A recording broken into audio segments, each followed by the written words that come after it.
Hi, I'm Phil McCarthy. I'm 28 and I'm from Perth, Western Australia.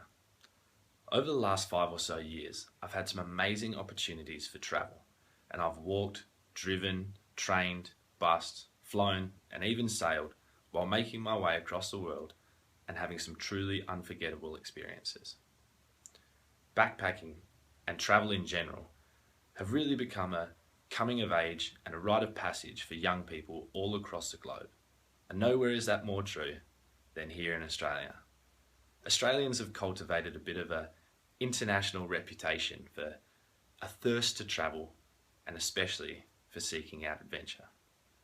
One of my favourite travel memories though that means a great deal to me has a bit more of a serious tone. I'm talking about Gallipoli in Turkey.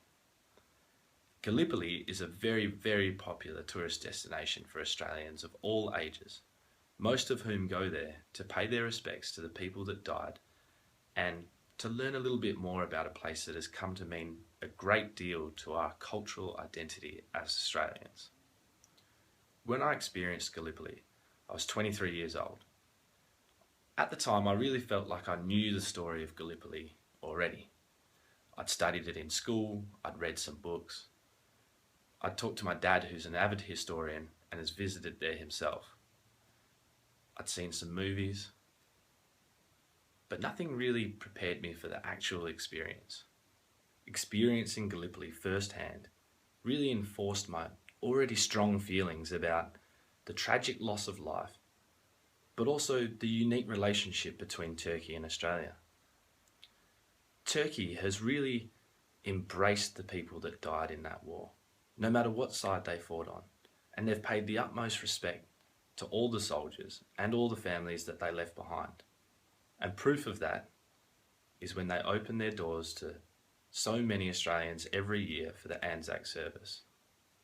One thing that I was especially not prepared for though, and that I really feel changed my perspective on a lot of things in my own life, was the amount of names memorialised and the amount of graves for Australian soldiers that had died so far from home and died for their country that were not even in their 20s. Scanning through these names at 23 and seeing all these young men that had died really hit me hard. None of those names hit me harder than that of Private James Charles Martin, or Jim as he was known. Jim had lied about his age and enlisted as a young man of 18. Unfortunately, he went on to be memorialised as the youngest known Australian to die in active duty at just 14 years of age. The bravery of this young boy astounded me. I felt like I'd done brave things in my life, but most of them could just be regarded as foolhardy or thrill-seeking.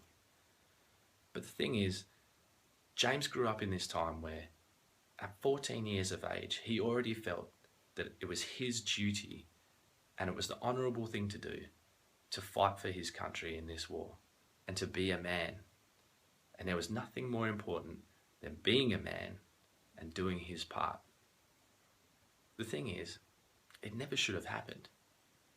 At 14 years of age, he was not old enough to choose the life and the death of a soldier. It was a real tragedy. And this isn't the moment where I talk about some grand epiphany where I threw my iPhone into the ocean and I decided to live a simpler life and respect the past and change who I am. That's not this story. But it did change my perspective on a lot of things in my own life. And it did make me realise that I should be glad to have some of the problems that I have. My problems pale in comparison to those of these young men. And I've been completely blessed and I'm very lucky to have the life that I have. I've grown up in a time where I have the ability to do what I want to do, be who I want to be, become who I want to become, all on my own terms. And these young men never got that. And sometimes I think about this experience and it really helps me put things a little bit more in perspective and me be a little bit more real with myself. Because my problems don't even compare to these people. Not that long ago, I might not have even made it to 20 years old, or 23 like when I visited, or 28 like I am now. The harsh reality, though, is that this is a tragic story from our past, our history. But what's even more tragic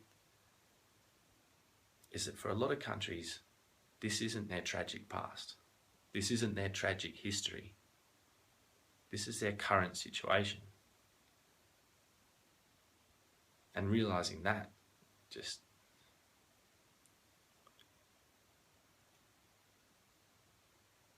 that changed everything again.